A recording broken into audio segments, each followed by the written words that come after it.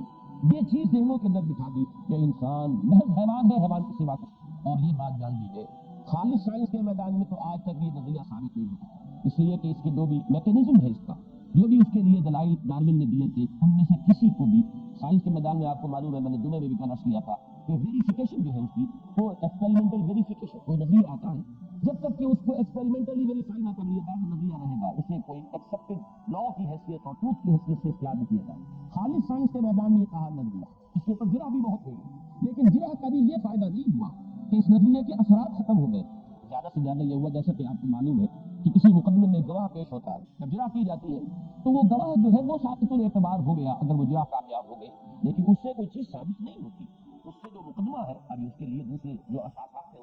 اس کے اوپر معاملہ طے ہوگا۔ ایک گواہ جو ہے وہ جرح سے ثابت الاعتبار ثابت ہو گیا ہے۔ اسی طریقے سے ڈارون کے بعض دلائل اس جرح سے ثابت الاعتبار ہو چکے ہیں کہ جو اس نے اپنے نظریے کے دلیل کے طور پر پیش کیے تھے، اس کے باوجود پوری دنیا میں اس وقت تک اس کا متبادل کوئی نظریہ ایسا سامنے نہیں آیا جو کریشن آف جو تھیوری آف کریشن ہے، اس کے بارے میں ذہن انسانی کو مطمئن کر سکے. لہذا ذہن کے اوپر جو غلبہ ہے، جو تسلط ہے، جو حکومت ہے، جو استیلاء ہے، وہ اسی ڈارون کے نظریہ اجتماع. اور اس کا جو سب سے بڑا اثر ظاہر ہوا ہے وہ ادب میں، لٹریچر میں، ثقافت میں اور انسانوں کی اخلاق میں. اس لیے کہ میں ذرا کور الفاظ میں اس بات کو بیان کر دوں کہ اب حیوان انسان کا امام بن چکا ہے. جب ہمارے صرف انہیں کے ڈسینڈنٹس، انہیں سے ہم وجود میں آئے ہیں، تو ہمیں انہیں کی زندگی سے اصول اخذ کرنے ہیں. اگر حیوانات میں، ابھی میں بہت کور فارم میں بات کر رہا ہوں، یہ باتیں بڑے لطیف انداز میں، بڑے افسانوی انداز میں، ڈراموں کے انداز میں یہ باتیں جو ہے خاص طور پہ فرانسیسی ادب میں آئی ہیں اور وہاں سے پھیلی ہے دنیا میں. اور آج اسی کے اثر آپ دیکھ رہے ہیں کہ کیا فرق ہے بہن اور بیوی میں. وہی عورت ہے، وہی عورت. حیوانات میں تو ہم کوئی فرق و تمیز نہیں دیکھتے. ماں بیٹی بہن میں کیا فرق ہے؟ کیا ضرورت ہے کہ ایک شادی کے بندھن میں جکڑ جائے انسان؟ حیوان کو جہاں پیاس سکتی ہے، جہاں پاس سکتی ہے، اسی طریقے سے جہاں اس کی وہ جنسی شہوت ابھرتی ہے، جو اسے فوراً میٹ ملتا ہے اپنے نوع کا. بالکل ہم نے خامخواہ اپنے اوپر یہ سماج کی پابندیاں اور یہ سماج کے بندھن. ہمارے یہاں یہ ترقی پسند ادب جو چلا تھا تو بڑھ چکا ہے اپنی موت، لیکن یہ تو اس میں سماج کا نسگاری بن گیا. یہ سماجی بندھن اور سماجی پابندیاں اور سماج کی حدود اور سماج کے قیود، یہ ہم نے خامخواہ اپنے اوپر جو ہے پابندی عائد کر لی ہے، خامخواہ اپنی زندگی عجیبن کر لی ہے. یہ تمام چیزیں آرٹیفیشل ہیں، ان کی کوئی بنیاد نہیں ہے. اس لیے کہ جب ہم حیوان ہیں، حیوانوں میں سے ابھرے ہیں. اسی طرح اسی کا منطقی نتیجہ یہ ہے کہ حیوان ننگے رہتے ہیں، انہیں کوئی اپنے ننگ کا احساس نہیں. یہ بالکل جو ہے فلسفے کی حیثیت سے اس کی طرف بندے کیوں بن گئے؟ آدمی سوچے کہ یہ کیسے انسان کی مت ماری گئی ہے، کیسے انسان کے اندر سے یہ فطری حیا نکل گئی، کیسے اس کی جو یعنی صدیوں سے جو چلی آ رہی ہے، ہزارہ برس سے جو اس کی عادات پختہ تھی، وہ اس طرح کیسے اتر گئی کہ لوگ گندے واٹر خاص رحمات ہیں وہ گھوم رہے ہیں اور قلتیں ہیں ان کی دل کے اندر. ان کا جو ہے یہ سارا اٹھنا بیٹھنا اس شکل میں ہے. لیکن جان لیجیے پیچھے فلسفہ، پیچھے فکر ہے. حقیقت ٹپ آف دی آئس برگ ہے جو آپ کو نظر آ رہا ہے. اصل میں اس کے پیچھے جو فلسفہ ہے، اس کی جو طے میں کار فرما جو نظریہ ہے، وہ نظریہ ارتقاء ہے ڈارون کا، جس نے ادب اور جس نے لٹریچر، اخلاق اور ثقافت، ان سب کے اندر جو ہے سرایت کر کے انسان کو، جیسا کہ میں نے عرض کیا، آج انسان کا امام حیوانوں کو بنا دیا اور حیوانوں کا متبع بنا دیا انسان کو. اور انسان کو اپنی شرافت، اپنی عظمت، اپنا کوئی اعلیٰ مقام، اشرف المخلوقات ہونے کی اپنی حیثیت، مسجود ملائک ہونے کا اپنا کا مقام، ان سب سے خود مستعفی کر دیا ہے. کہ آج کا انسان خود استعفیٰ لکھ کے دے چکا ہے. میرے اندر نہ کوئی عظمت ہے، نہ کوئی بلندی ہے، نہ میری کوئی اور حقیقت ہے سوائے میرے حیوانی وجود کے. یہ ضرور ہے کہ میرا حیوانی وجود ذرا خاص اسکیل آف ایوولوشن پر ہے. اس لیے کہ شمپینزی اور گوریلے اور یہ جو افریقہ کے جنگلات میں چیخیں مارتے ہوئے اور دوڑتے ہوئے پھرتے ہیں، کتنا فرق ہے ان میں اور انسان میں. اتنا ہے جتنا بڑے گھوڑے میں ہے، اس سے نہ فرق ہے کہ یہ ذرا گھوڑا ریفائنڈ اینیمل ہے، زیادہ ٹھوس اینیمل ہے. اسی طرح یہ گوریلے اور شمپینزی کا ہے، یہ ذرا ٹھوس قسم کے انسان ہے اور ہم ذرا ریفائنڈ قسم کے انسان ہیں. اس کے سوا کھو دیا. یہ ہے اس دور کا سب سے بڑا حملہ. اس نے مذہب کی جڑوں کو کاٹ کر دیا. مذہب ہی مذہب نہیں، اخلاق کا دیوانہ نکالا. اس نے انسان کو انسانی شرف سے بھی تلے کرنا چاہتا. آج کے دور میں در حقیقت اس کا تریاق ہے ضرورت، جس کی ضرورت ہے، جو درکار ہے نوع انسان. اور یہ تریاق ہے جو فراہم کیا ہے علامہ اقبال نے اپنے فلسفہ خود سے. اس کا حاصل کیا ہے؟ انسان کی حقیقت یہ مادی نہیں ہے، روحانی. انسان اصل میں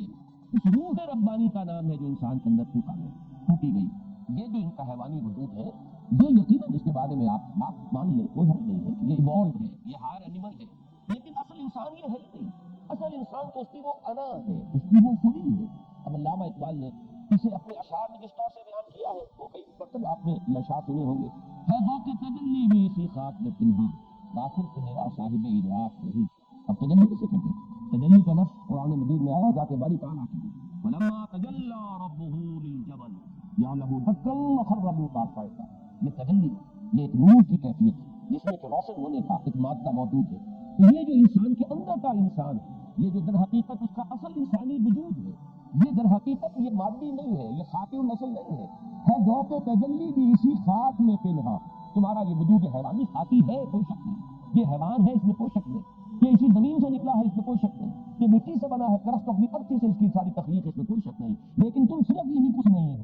تمہاری اصل حقیقت تو وہ ہے جو اس کے اندر مستور ہے، چھپی ہوئی ہے، ان مادی غلافوں میں لپٹی ہوئی ہے. اور اس میں تو ذوق تجلی ہے. ذوق تجلی بھی اسی خاک میں پنہاں، غافل تو میرا صاحب ادراک نہیں ہے. اور نقطۂ نوری کے نام او خوری، تیرے خاک ما شرار زندگی. میرا یہ خاکی وجود ہے، لیکن اس میں ایک نقطہ نوری ہے. وہ نوری ہے در حقیقت نقطہ کہ جو میرا وجود ہے حقیقی. میں جب کہتا ہوں میں، تو اس سے مراد ہوتا ہے میرا وجود کا وہ حصہ. اسی لیے ذرا نوٹ کیجیے، کس قدر سیدھی سی بات ہے. جب ہم کہتے ہیں میرا ہاتھ. اب اسے آپ کہتے ہیں یہ پوزیسو موڈ ہے. میرا پوزیسو موڈ ہے اس پروناؤن کا. میرا ہاتھ، میرے پاؤں، میری آنکھیں، میرا کان. اب آپ سارے جسم کی آزاد ڈالئیے، یہ سب میرے ہیں. تو میں کون ہوں؟ میں ان سے عبارت نہیں ہوں. میرا یہ ہاتھ اگر خدا نے خاص کرتا ہے ابھی میں تو ہوں گا، میرا ہاتھ نہیں رہے گا. دونوں ہاتھ بھی کسی شخص کی کسی جنگ کے اندر ختم ہو سکتے ہیں، وہ میں تو موجود رہے گا اگرچہ وہ دونوں ہاتھ نہیں. آپ مائنس کرتے لائیے، دونوں ٹانگیں بھی ایمپوٹیٹ ہو جائے گا کسی شخص کی، سرجیکل آپریشن ہوئی وہ مرے گا نہیں، لیکن وہ میں تو موجود ہے. ہو سکتا ہے وہ میں بڑھتی چلی جائے، جبکہ جسم گھٹ رہا ہو وہ میں بڑھ رہی ہو، اس میں کوئی اور تکبر اور غرور جو ہے کسی اور کے اعتبار سے اس کا اضافہ ہوتا چلا جا رہا ہو، جبکہ وہ جسم اس کا گھٹتا چلا جا رہا. تو یہ میں کون ہے، یہ ہے اصل سوال. اس کا اس بات کہ یہ مادی نہیں ہے، یہ حیوانی نہیں ہے، یہ ماورائے مادہ کوئی شے ہے، یہ ہماری حیوانی وجود سے جداگانہ کوئی انٹیٹی ہے. اس کا اس بات یہ ہے در حقیقت فلسفہ خودی. اور اسی کو جیسے کہ اقبال نے کہا، دم چیز قیامت شنیدی نشنیدی در خاک تو یک جلوہ آمد ندیدی. تیری اسی خاک میں جلوہ بھی موجود ہے، تم دیکھتے نہیں. جو بیری کا شعر میں نے کل سنایا تھا مسجد میں، کسی کا مصدر ہوا سب کشت کے بسیر سر و سمندرا تجھے غنچہ کم نہ دمیدئی در دل کو شاپ چمندرا. تمہارے اندر جو باغ ہے، جو چمنستان ہے، تم نے کبھی ادھر دھیان ہی نہیں کیا. اپنے من میں ڈوب کر پا جا سواد زندگی، جب من میں ڈوبنے کی کبھی تم نے کوشش نہیں کی. تم تو باہر کی پھول اور پھلواریاں اور منظر دیکھ کر خوش ہو رہے ہو. تجھے غنچہ کم نہ دمیدئی در دل کو شاپ چمندرا. یہی بات ہے کہ اقبال کہہ رہا، دم چیز قیامت شنیدی نہ شنیدی در خاک تو یک جلوہ آمد ندیدی دیدن دیگر آموش دیدن دیگر آموش. ذرا کوئی اور دیکھنا دیکھو، کوئی اور سننا سنو. تم صرف حیوانوں کا سننا سن رہے ہو، تم صرف حیوانوں کا دیکھنا دیکھ رہے ہو. حیوان نے بھی دیکھ لی کہ کار آ رہی ہے سڑک پر، کتا بھی راستہ جو ہے وہ اپنا کاٹ دیا ہے، کار سے اس نے اپنے آپ کو بچا لیا. یہ ہے کوئی تم نے بھی دیکھا تو کون سا تیر مارا. بکری کو بھی نظر آ گیا کہ یہ بیری کا درخت ہے، اس کے پتے بڑے لذیذ ہیں، میری غذا کا کام دیں گے. وہ نیم کے درخت کو نہیں کھاتی، وہ بیری کے پتے کو کھاتی ہے. یہ پہچان نہیں سکتی ہے. اتنی پہچان اگر تمہارے اندر بھی ہے تو حیوانی دیکھنا. اس سے آگے کی بات کرو، وہ جو تمہارا اندر کا وجود ہے وہ بھی دانا و بینا ہے، لیکن یہ کہ تم نے ان فطری چیز کو تالے رکھے ہوئے ہیں. افلا یتدبرون القرآن ام علی قلوب اقفالها، دلوں کے اوپر تالے ڈالے ہوئے ہیں. وہ جو تمہاری اصل انسانی وجود کی بینائی تھی اور سنوائی تھی اور جو اس کے اندر تفقع کی صلاحیت تھی، اس کو تم نے تالا ڈال دیا. یہ ہے در حقیقت وہ فلسفہ خودی جس کی بنیاد ہے یہ آیہ مبارکہ، وَلَا تَكُونُوا كَالَّذِينَ نَسُوا اللَّهَ فَأَنسَاهُمْ أَنفُسَهُمْ. یہ نقد سزا ہے جو اللہ کو بھلانے کی اس دنیا میں انسان کو ملتی ہے کہ وہ اپنے آپ کو صرف ایک حیوان سمجھ بیٹھتا اور اپنی اصل عظمت سے غافل، اپنے مقام، اصل مقام اور مرتبے سے خود مستعفی. یہ شرافت اور یہ مقام بلند اور یہ اعلیٰ رتبہ، اس میں سے مجھے کچھ نہیں چاہیے، میں صرف ایک حیوان ہوں. یہ نقد سزا اس دنیا میں ملی ہے. یہی مضمون ہے جو میں نے ان سب کے حوالے سے کئی مرتبہ بیان کیا ہے. آج پھر چاہتا ہوں کہ مضمون کی مناسبت سے اس لیے کہ دیکھیں یہ وژڈم وہ ہے جو آپ کو ہر جگہ ملے گی. دنیا میں جہاں بھی علم ہے، حکمت ہے، وہ یقیناً وحی ربانی کا کوئی نہ کوئی پرتو ہے، کوئی نہ کوئی اثرات ہیں کہ جو وہاں تک پہنچے. جب قرآن یہ کہتا ہے وَلِكُلِّ قَوْمٍ هَادٍ، ہر قوم کے لیے ہم نے ہادی بھیجے. وَإِن مِّن قَرْيَةٍ إِلَّا خَلَا فِيهَا نَذِيرٌ، کوئی قریہ ایسا نہیں ہے جس میں کوئی نذیر نہ آیا ہو، اس میں نذیر آتے ہیں. تو ہر دور میں ہر جگہ پر اب ان کی تعلیمات کو بس کر دیا گیا، اس میں بہت سی سچائیوں کے ساتھ جھوٹی باتیں بھی داخل کر دی گئی. اب اس کے دو چیزیں تو ہمارے سامنے موجود ہیں، عیسائیت اور یہودیت. یہ نمونے ہیں. اگر ان کی موجودہ تعلیمات کو دیکھیں تو باور کرنا مشکل ہو جاتا ہے کہ حضرت مسیح علیہ السلام اللہ کے نبی ہوں گے یا اللہ کے رسول ہو سکتے ہیں. یہ تو قرآن نے آج حقیقت بیان کی، تب ہمارے سامنے بات واضح تھی. تو دنیا میں یہ حکمت جہاں کہیں بھی ہے، جیسے اقبال نے اس دور کی حکمت کے بارے میں کہا ہے کہ ہر کجا بینی جہاں رنگ بو، جہاں کیا خاکش دو یا دار دو، یا نور مصطفیٰ اورا بہار، یا غروز اندر تلاش مصطفیٰ. تو جس طرح اس دور میں جتنی بھی سچائیاں جو ہیں نوع انسانی نے دریافت کی ہیں، یا تو بالواسطہ وہ نبی اکرم صلی اللہ علیہ وسلم کی تعلیمات کے اثرات ہیں، یا بلا واسطہ حضور ہی سے سکتی ہیں. بالکل اسی طرح دنیا میں جہاں بھی یہ وسڈم اور حکمت جہاں کہیں بھی ملے گی، وہ در حقیقت انبیاء ہی کی تعلیم کے بچے کچھ اثرات ہیں. یہ البتہ ضرور ہے کہ یہ ہیرے جو ہے کہیں کیچڑ میں پڑے مل جائیں گے آپ کو، کہیں یہ موتی جو ہے کہیں کسی گارے کے اندر لگ کر آپ کو ملیں گے. لیکن جو ہیرے کا جاننے والا اور موتی کی پہچان رکھنے والا ہے، وہ کیچڑ کی وجہ سے ہیرے کو پھینک نہیں دے، وہ تو اس میں سے صاف کرے گا اور اس اصل حکمت کو اس میں سے لے لے گا. اور اس کے لیے وہ حدیث مبارکہ جو ذہن میں رہنی چاہیے، الحکمت ضالۃ المومن هو احقها او احق بها حيث وجدها. حکمت تو مومن کی گم شدہ متاع کے معنی. جیسے آپ کی کوئی چیز کہیں گم ہو گئی ہو، نظر آ جائے کہیں پر، تو آپ کبک کے فوراً اس کو اپنے قبضے میں لیتے ہیں. یہی شے ہے. بعد میں بات ہوگی تمہارے پاس کیسے آئی، کسی نے چوری کی اور چوری کر کے اس نے آپ کے ہاتھ فروخت کر دی، تو مقدمہ بعد میں طے کرے گا شے میری ہے، پہلے تو آپ نے اس کو اپنے قبضے میں دینا. تو جو والہانہ انداز ہوتا ہے اپنی کسی گمشدہ چیز کی طرف نپٹنے کا، اس کو اپنے ہاتھ میں لینے کا، حضور نے فرمایا یہی بندہ مومن کی شان ہونی چاہیے کہ حکمت اور دانائی سے جہاں بھی ملے، الحکمت ضالۃ المؤمن هو احق بها حيث وجدها، تو اس کا زیادہ حقدار ہے جہاں کہیں بھی پائے۔ یہ نہیں کہ چونکہ یہ فلاں جگہ پر ہے، یہ اپنشد میں ہے، یہ انجیل میں ہے، یہ کہیں تورات میں ہے، یا یہ کسی زبور میں کسی جگہ ہے، لہذا ہمارا اس سے کیا تعلقات ہے۔ حضور صلی اللہ علیہ وسلم کی حدیث جو ہے جو میں نے آپ کو سنائی، اس کا تو نتیجہ کچھ اور نکل رہا ہے۔ اسی طرح کی حکمتیں آپ کو نظر آتی ہے کہ وہ در حقیقت اسی عالمگیر سچائی کا ایک جزء، البتہ یہ مہیمن ہے، یہ ہے کہ جو نگران ہے، پہرے دار ہے، اس کو 100 پر پرکھیں گے، جو چیز اس کے مطابق ہوگی اس کو لیں گے۔ رد و قبول کا ہمارا معیار کتاب اللہ و سنت رسول ہے، اللہ کی کتاب اس کے رسول کی سنت، رد و قبول کا معیار وہ رہے گا۔ البتہ یہ کہ اس کی چیزوں کی وضاحت، اس کی باتوں کی تائید ہو سکتا ہے کہ کہیں اور لطیف پیرائے میں ہو۔ حضرت مسیح علیہ السلام کے مواعظ ایک عمدہ مثال ہے، جو لطیف انداز ان کا ہے کہنے کا، اب وہ ہماری ایک متاع ہے کہ اسے ہم حاصل کریں، پوری سچائیوں کی دعوت دینے کے لیے، پوری تعلیمات کے لیے کہ جو قرآن پیش کر رہا ہے انہوں نے وہ انداز اختیار کیا۔ تو اسی طرح کا یہ جملہ ہے، اسے نوٹ کر لیجیے، بہت پیارا جملہ ہے، مین ان ہز اگنورینس۔ اس آیت کے الفاظ دیکھیے ذرا اور اس جملے کے الفاظ دیکھیے۔ Man in his ignorance identifies himself with the material sheaths which encompasses real self۔ اندر ہے ایک ریئل سیلف، ایک انا، ایک خودی۔ وہاں تو اشعار میں تو اقبال نے اسے نقطۂ نوری بھی کہا، جو ذوق تجلی سے تعبیر کیا۔ لیکچرز میں وہ اسے کہتے ہیں انا صغیر، ایک انا کبیر ہے، the big I am، وہ اللہ ہے۔ یہ big I am کے الفاظ اقبال نے استعمال کیے ہیں، بڑا عجیب ہے اور بڑا میرے قلب پر ان کا اثر ہے۔ اور جب بھی الفاظ ذہن میں آتے ہیں سورہ طٰہٰ کے وہ الفاظ بھی آ جاتے ہیں، اننی انا اللہ لا الہ الا انا فاعبدنی واقم الصلاۃ لذکری۔ کتنی انانیت اس میں اس آیت مبارکہ میں ہے، وہ شاید قرآن مجید کے کسی اور مقام پہ نہ ہو۔ جس طرح اس انا کو دوہرا دوہرا کر اننی انا اللہ لا الہ الا انا فاعبدنی واقم الصلاۃ، یہ ہے انا کبیر، یہ بگ آئی ایم، اور ایک ہے یہ انا صغیر، یہ جو میں کہتا ہوں میں، یہ میری انا، یہ میری سیلف، یہ میری خودی، یہ میں کیا ہوں۔ یہ در حقیقت جو میں تفصیل سے بیان کر چکا ہوں جمعے کی تقاریر میں، یہ وہ روح ربانی جس کی نسبت ذات ربانی تعالیٰ کی طرف، ونفخت فیہ من روحی، وہ ہے میری اصل حقیقت، وہ ہوں اصل میں، اس کو میں بھول جاتا، مجھے تن یاد رہ جاتا۔ اقبال نے کیا خوب کہا ہے کہ رقص تن در گردش آرا خاک را، اور رقص داں برہم دولت افلاک را۔ یہ رقص تن ہے جو ہو رہا ہے آپ کی ثقافت محفلوں کے اندر، اور آئے آ رہے ہیں رقص تن۔ یہ رقص تن جو ہے آپ کے اندر بھی جو خاکی اور صفی جذبات ہیں ان کو ابھارتا ہے۔ رقص تن در گردش آرا خاک را، اور رقص جاں، اب یہ رقص رقص جاں برہم دولت افلاک را، یہ جب روح بجنا ہے تب اس کے اندر وہ کیفیت پیدا ہوتی ہے، اس میں وہ شعور ابھرتا ہے، اس کے اندر وہ خود شعور جسے اقبال کہتا ہے، سیلف کانشسنس۔ لیکن شعور اعلانات میں بھی ہے، لیکن سیلف کانشسنس، شعور خودی، شعور ذات، یہ ہے در حقیقت پورا فلسفہ، اور اس کا اس بات، اس کو ثابت کرنا،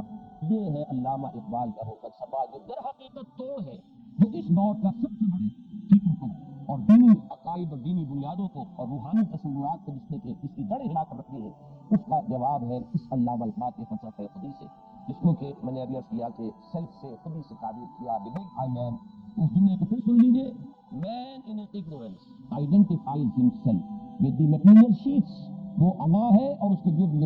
مادے کے غلاف ہے۔ پہلا مادہ غلاف میرا جسم کا ہے، اگلا مادی غلاف میرے یہ کپڑے ہیں، پھر اس سے آگے مادی غلاف مکان ہے، یہ مادی غلاف ہے، اس کے اندر ہے ایک حقیقت کبریٰ، وہ حقیقت ہے، وہ ہوں میں، جب کہ سمجھ میں یہ بیٹھتا ہوں کہ یہ میں ہوں، اور میں اپنے اس تن کے تقاضے اور تن کی جو بھی وہ اقبال کے وہ اشعار بھی جو ہے، تن تیرا نہ من،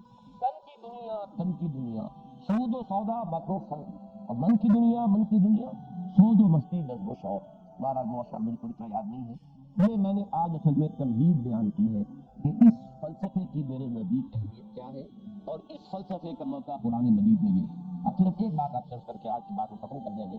یہ بات ہمارے سابق مفسرین کے سامنے کیوں ہے؟ اس میں اصولی طور پر ایک بات ڈال دیجیے، یہ میرا نقطہ نظر ہے، میں اس پر عامل ہوں اور اس پر میں علاوہ وسیع رکھتا ہوں۔ دین کے معاملے میں جہاں تک عمل کا تعلق ہے، احکام کا تعلق ہے، ہمیں پیچھے سے پیچھے جانا چاہیے، یہاں تک کہ محمد رسول اللہ صلی اللہ علیہ وسلم، اس لیے کہ دین کا عملی پہلو جو ہے اس کا منبع اور سرچشمہ قرآن مجید اور پھر سنت رسول صلی اللہ علیہ وسلم، اور سنت رسول سے آگے ما انا علیہ واصحابی، اس پر میرا عمل ہے اور میرے اصحاب کا، صحابہ، اس کے بعد تابعین، تبع تابعین، جتنا پیچھے جا سکتے ہیں اتنا پیچھے جائیے، اس میں آگے جانے کا کوئی امکان نہیں عمل کے معاملے میں۔ جتنا پیچھے وہ اقبال کا شعر یاد آیا، اخلاص عمل مانگ نیاگان کہن سے شاہاں جب ضرب نوازند گدارا. یہ عمل کا اخلاص بھی ملے گا تو وہاں سے اسلاف سے، اور صحیح کھڑا عمل، اس میں کوئی تھوڑ شامل نہیں. میرے نزدیک فقہا، یہ ہمارے یہاں اس طرح استعمال ہوتی ہے، فقہائے متقدمین اور فقہائے متاخرین. ہماری اس میں جو فقہ پڑھ رہی ہے وہ اکثر و بیشتر متاثرین کے فتاوی ہے. یہ سب جو فتاوی عالمگیری ہیں، دوسرے فتاوی ہیں، یہ متاثرین علماء کے فتاوی ہیں. متقدمین کی بہت سی باتوں کو رد کر دیا گیا. کیوں رد کر دیا گیا؟ حالات خراب سے خراب تر ہوتے چلے گئے اور حالات کے تقاضوں کے مطابق پھر راستے نکالے گئے.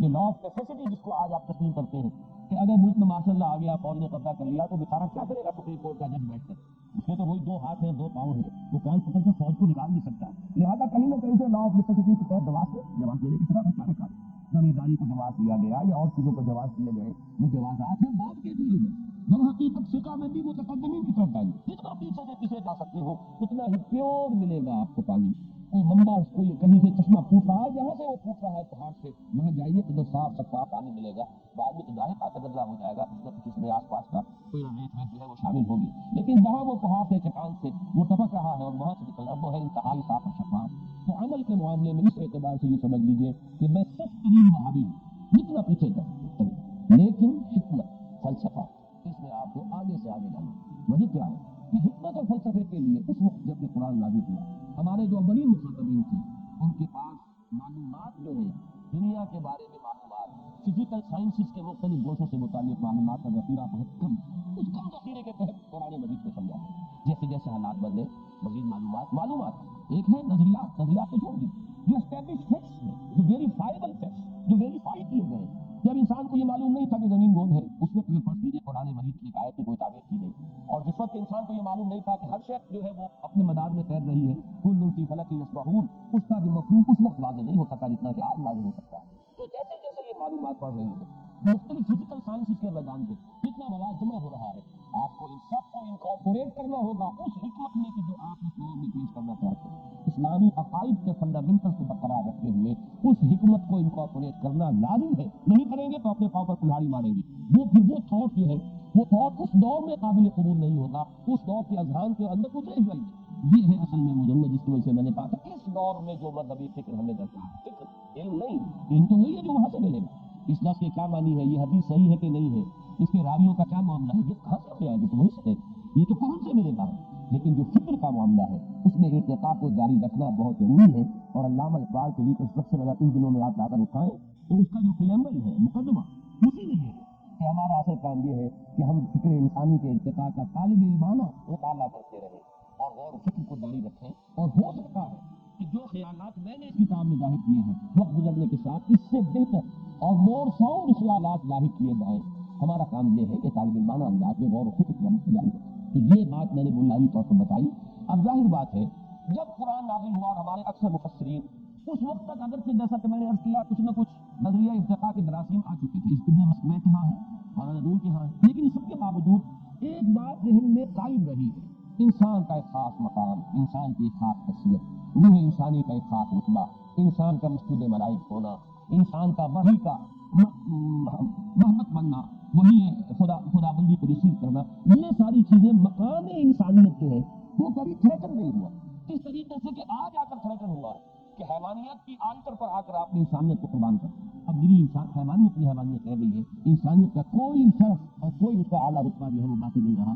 آج کے دور میں اب تلاش کرنا پڑے گا، نگاہیں جو ہے خوب گہرائی میں اتار کر قرآن مجید سے حقیقت انسان کو کھول کر نکالنا ہوگا جس کی کہ اس وقت سننا ضرورت نہیں. ایک چیز جو ویسے ہی حاصل ہے اس کو کہتے ہیں منطق میں تحصیل حاصل، یہ پہلے ہی سے لوگوں کے ذہنوں میں موجود ہے، کوئی اشکالات اس کے بارے میں ہے ہی نہیں. لہٰذا جہاں اس کا پیریاب تھا اس غلط فلسفے کا جو آج پیدا ہو رہا ہے اس وقت ان کی نگاہ اس کے اوپر نہیں جم سکتی تھی. یہ ہے در حقیقت وہ وجہ کہ جس کی بنا پر اس آیت مبارکہ کا مطلب نہیں لیا گیا صرف کہ ولا تکونوا کالذین نسوا اللہ فانساهم انفسهم، کہ اس کے معنی یہ ہے ان لوگوں کے معنی نہ ہو جانا جنہوں نے اللہ کو بھلا دیا تو اللہ نے انہیں اپنے حقیقی نفع و نقصان سے بے خبر کر دیا. اب انہیں یہ یاد نہیں رہا ہے کہ میرا اصل نفع آخرت کا نفع ہے، اصل نقصان آخرت کا نقصان ہے. یہ مفہوم بھی درست ہے، غلط ہم اسے نہیں کہہ رہے، بلکہ یہ کہ جیسا کہ میں نے عرض کیا نبینا کی طریقے سے یہ مفہوم بڑا ہوا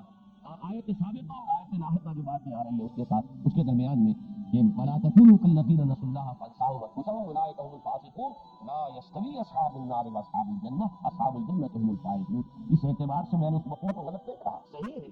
اور وہ بالکل اس سیاق و سباق پر بھی فٹ ہے، لیکن یہیں پر گہرائی میں ذرا یہاں پر نظر کرا دیجیے، مائکروسکوپ کو فوکس کر دیجیے، غور و فکر کیجیے تو بالکل اس انداز میں وہ واقعہ جو مشہور ہے کہ امام شافعی رحمہ اللہ نے 300 مرتبہ قرآن کو پڑھا۔ وہ اجماع جو ہے اس کے لیے قرآن مجید سے دلیل چاہتے تھے کہ قانون اسلامی کا منبع اول قرآن حکیم، منبع ثانی حدیث رسول سنت رسول، منبع ثالث قیاس، منبع رابع اجماع۔ اجماع کے لیے کوئی دلیل قرآن سے کہتے 300 مرتبہ قرآن پڑھا، انہیں کوئی دلیل نہیں ملی۔ 301ویں مرتبہ سورہ نساء کی آیت نمبر 115 پڑھنے لا چاہتے ہیں، وَمَن يُشَاقِقِ الرَّسُولَ مِن بَعْدِ مَا تَبَيَّنَ لَهُ الْهُدَىٰ وَيَتَّبِعْ غَيْرَ سَبِيلِ الْمُؤْمِنِينَ نُوَلِّهِ مَا تَوَلَّىٰ وَنُصْلِهِ جَهَنَّمَ وَسَاءَتْ مَصِيرًا۔ جو شخص رسول کی مخالفت پر کمر بستہ رہا، اس کے بعد بھی کہ اس کے پاس ہدایت آ گئی بات شکل میں اور اس نے مسلمانوں کے راستے سے علیحدہ راستہ اختیار کیا، ہم اس کو اسی پہ حوالے کر دیں گے جو اس نے اختیار کیا ہوگا اور پہنچا دیں گے جہنم میں اور بہت برا ٹھکانہ۔ اب یہاں مسلمانوں کا راستہ